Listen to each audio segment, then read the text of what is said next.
What's up, guys? Happy 2019. I hope things are going well for you. Things are cold and rainy / snowy / icy here in New England. I think it's been this way since August. I wanted to take an opportunity today to talk about cruising. That's one of the adventures you might find on this channel that I go on. My wife and I do like to go on cruise adventures. Today, I wanted to talk about that topic, and specifically what I wanted to talk about today was my top 5 differences between cruising on Disney Cruise Line versus Royal Caribbean Cruise Line. I've heard this come up before, especially with people who have sailed for their first cruise with Disney Cruise Line and are thinking about their next cruise. Before we really get into the conversation, one of the things I wanted to make clear is that I am not a travel agent. I am not endorsed by either of these cruise lines. I'm also not a cruise line expert. I just like to go on vacations. I have had experience going on Disney Cruise Line twice, both times on the Disney Dream, both different itineraries.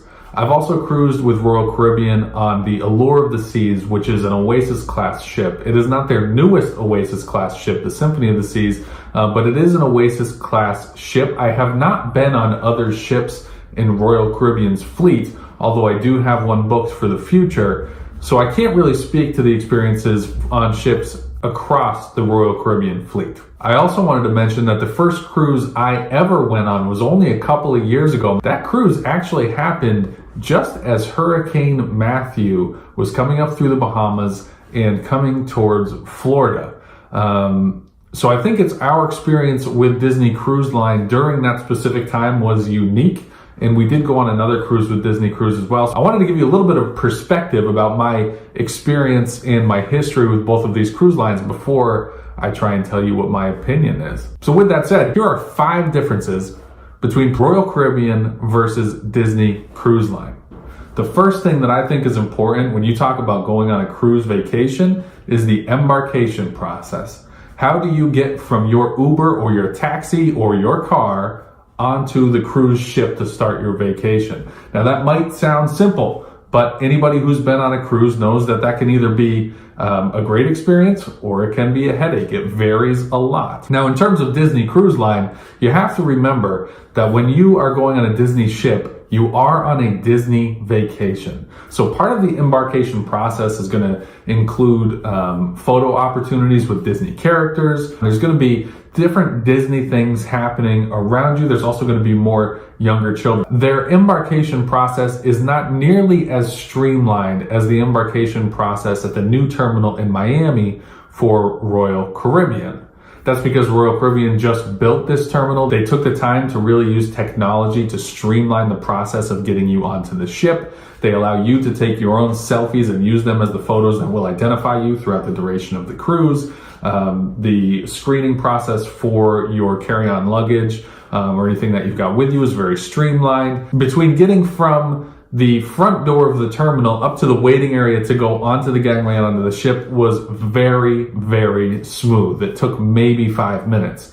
Now we arrived early, so we did spend some time waiting for our category to get called onto the ship. So one thing I did notice when we first got on the Allure of the Seas is every single person on that ship, something like 6,200 passengers, went directly for the buffet, right? So getting your lunch when you first get on the larger Royal Caribbean ships seemed to be a little bit more stressful, but all in all, I do think that Royal Caribbean's embarkation process was better. The second thing I want to talk about is customer service. The customer service on a Disney cruise ship is fantastic. The stateroom attendants on the Disney Dream are phenomenal. The extra care that they take into your towel animals that they put on your bed, the way that they, the attention to detail and cleaning your room and the conversations that they have with you as you pass them or you have interactions with them throughout your vacation is top notch. Now, the customer service that I experienced on the Allure of the Seas in December of 2018 was also phenomenal. The attention to detail, you could say that a couple things you might have noticed, like, okay, they're not quite as top notch as my experience on Disney Cruise Line, but I certainly didn't feel like there was any customer service lacking.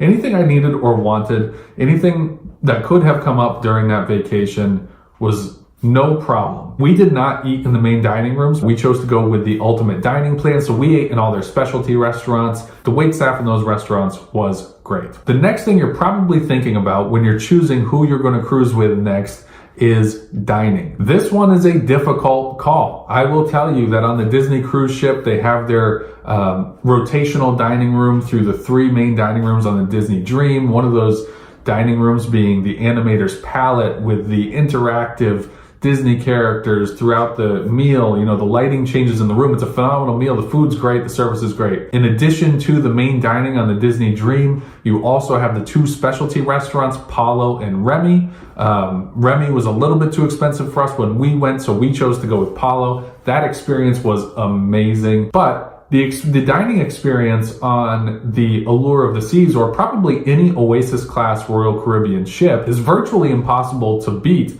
based on the sheer magnitude of options available. In terms of specialty dining, you've got restaurants like Giovanni's, you've got Sabor Mexican, you've got Samba Grill, which is I think it's like a Brazilian steakhouse.